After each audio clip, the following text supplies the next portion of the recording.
Other than the hierarchy, the key to having great OKRs is consistency in how you describe an objective, a key result, or an initiative. Let's talk about those standard structures.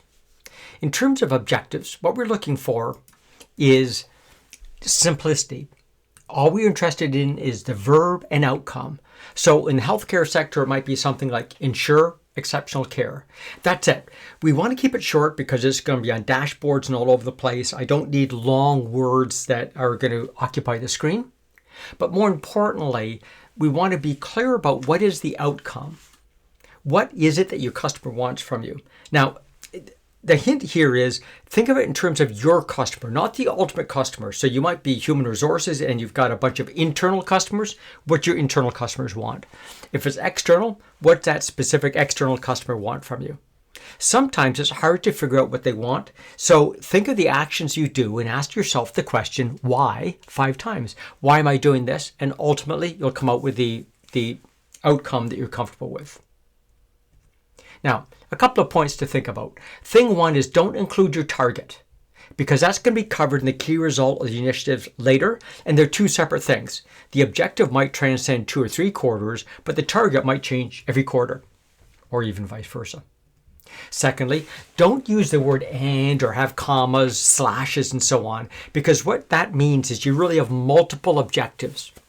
Try to find a term that embraces all of those things that you've created in that list.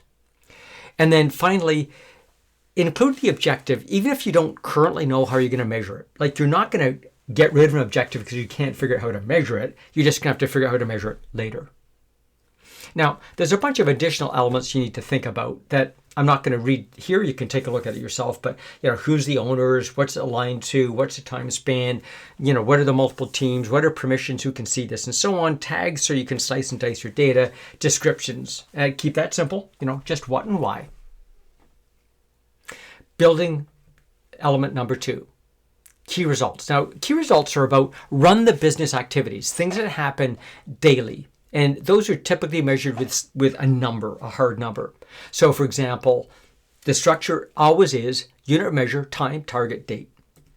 Example, percentage, right? That's a unit of measure. It's a symbol.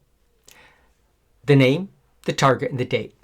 So this is a symbol that's like a $, percentage, pound sign, euro, dollars, whatever it is. It's a symbol. And the reason we're doing that is it forces you to be specific about the measure. If you don't have that symbol, people are all over the place. They do things like measure customer satisfaction. Well, how are you measuring customer satisfaction?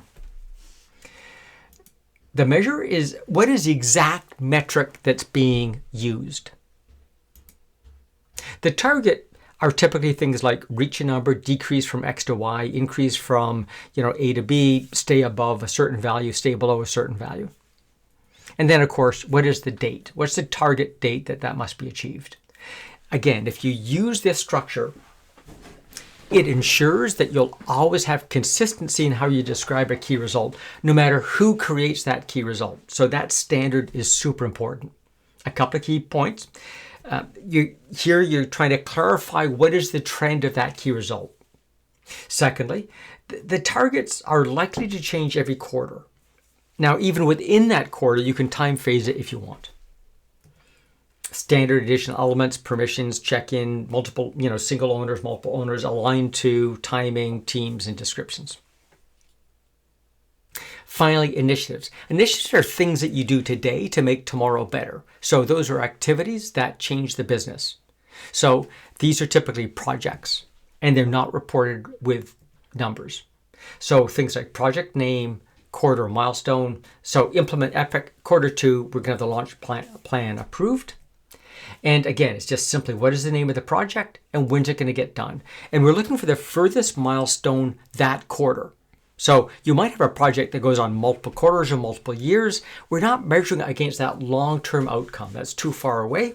What is this quarter's milestone? Then I can report the percentage progress against that milestone.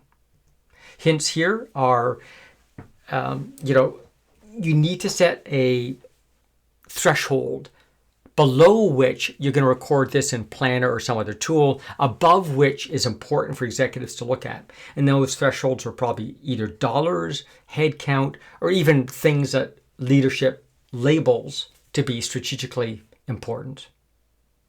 Always use this quarter's milestone. And lastly, the progress is reported against what we're going to get done this quarter. Standard set of additional elements.